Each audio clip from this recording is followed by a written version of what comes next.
Meus amigos, meu desejo sincero de que todos estejam em paz, com saúde, e neste momento que nos reunimos para a reflexão do Evangelho de Jesus,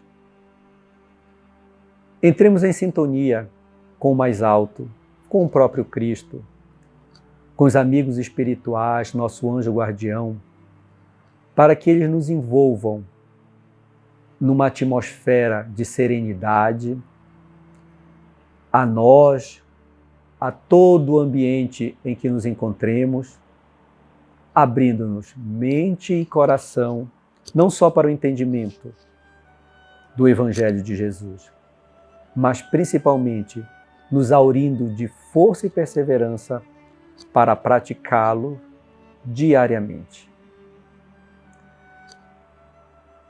As bases do ensinamento de Jesus, que deve ser o foco de nossas atenções e nossa caminhada, é amar a Deus e amar ao nosso próximo. Fazer ao outro somente aquilo que desejamos que nos seja feito.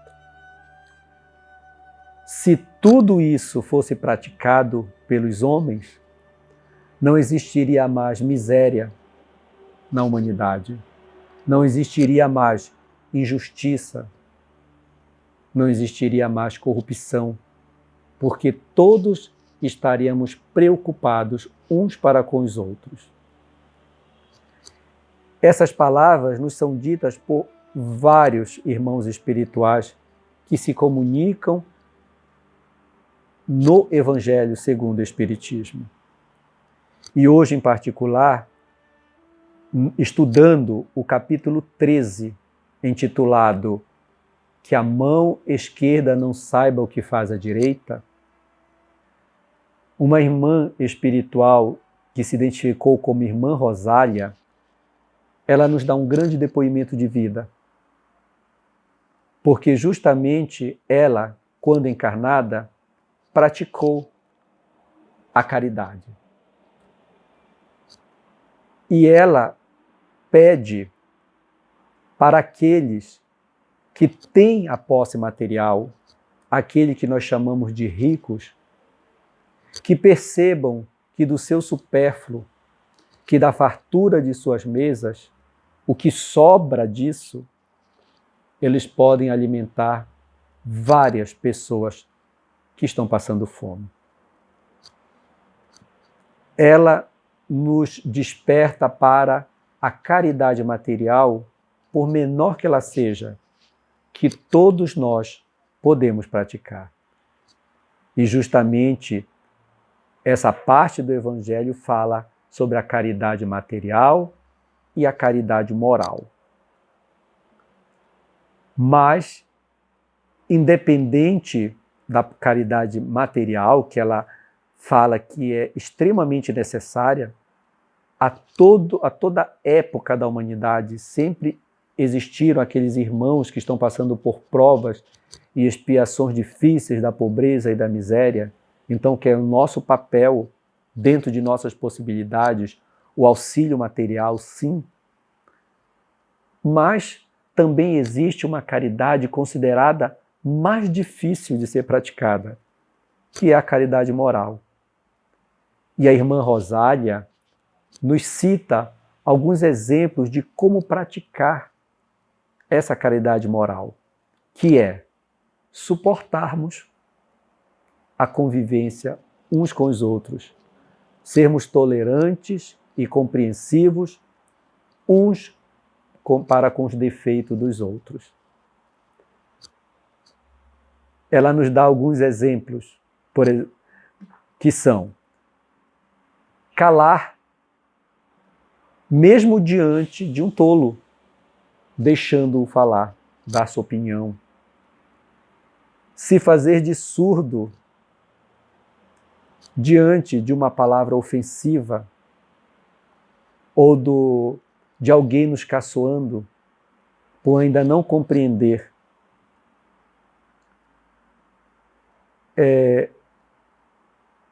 trabalharmos esse nosso lado de entender o sorriso desdenhoso de quem se sente superior a nós, pois já compreendemos que todos somos iguais diante do Criador.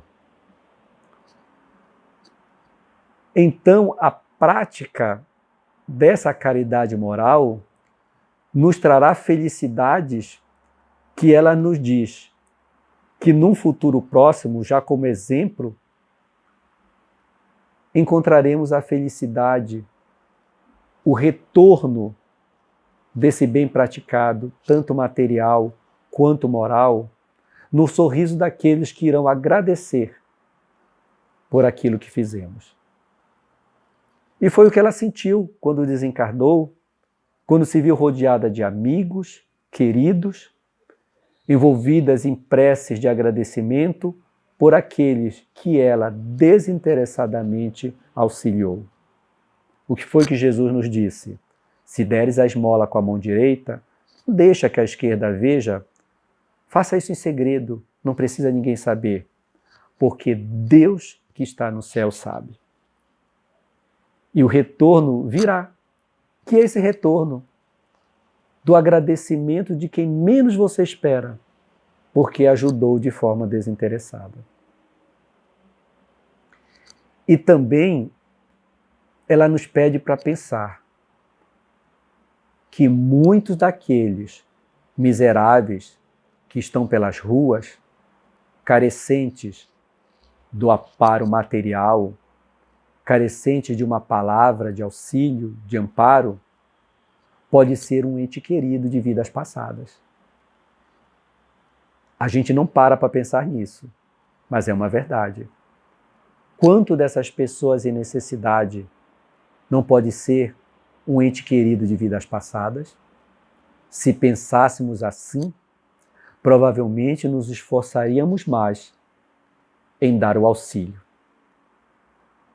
Porque sofreríamos, ou sofreremos, quando num plano espiritual tivermos a lembrança de que podíamos ter ajudado alguém que amávamos, alguém querido, e não o fizemos. E ao contrário, quando fazemos de coração aberto, sem pensar em nada, somente pela vontade de praticar o bem, podemos despertar sendo auxiliados por esses irmãos queridos. Um espírito protetor corrobora essas mensagens maravilhosas dessa irmã querida, dizendo que nós podemos praticar a caridade por pensamento, palavras e ação.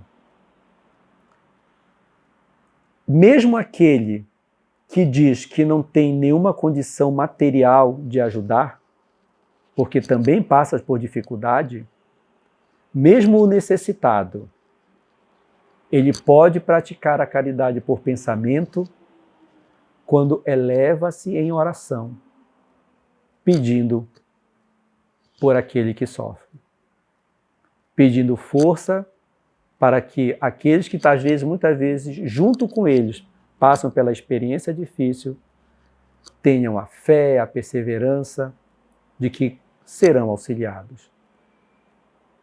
A oração é uma grande caridade, quando a fazemos com verdadeiro sentimento de amor no coração.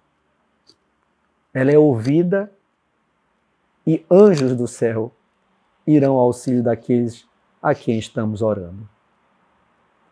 A caridade em palavras vem quando nos colocamos à disposição de dar um bom conselho a um irmão desesperançoso. Transmitirmos nossa fé, respeitando o limite e a compreensão do outro. Transmitimos a nossa fé, demonstramos a nossa fé de que a justiça de Deus é justa e perfeita. Que mesmo nos momentos mais difíceis, existe o amor de Deus auxiliando, que Jesus está no comando. Essa fé firme podemos transmiti-la através de nossas palavras. O ensinamento do bem. Não existe caridade maior do que nós podemos falar através da palavra. A divulgação do Evangelho de Jesus. Isso são atos de caridade que podem alcançar corações em necessidade. E a ação? Buscarmos, dentro do nosso pouco tempo disponível que tivermos, buscarmos a prática concreta da caridade. Como voluntários, como ação individual mesmo. Isso tudo tem um único objetivo: a felicidade dos outros e a nossa felicidade. Essa é a grande mensagem do Evangelho de hoje. Praticar o bem desinteressadamente e buscarmos a prática da caridade material, mas, se não a conseguimos, não desistirmos de que temos outras maneiras da prática do amor e da caridade, que é a caridade moral. Que após esse nosso Evangelho, imbuído dessa consciência, porque a vontade divina, o certo que nós devemos fazer, ele está incutido na nossa consciência. Quando praticamos o bem, nos sentimos felizes, consciência tranquila. Quando por algum motivo não praticamos o bem ou nos colocamos omisso a isso, a nossa consciência acusa. É a palavra do Criador, é o germe de Deus em nós, nos despertando para o que devemos fazer. Vamos ouvi-la.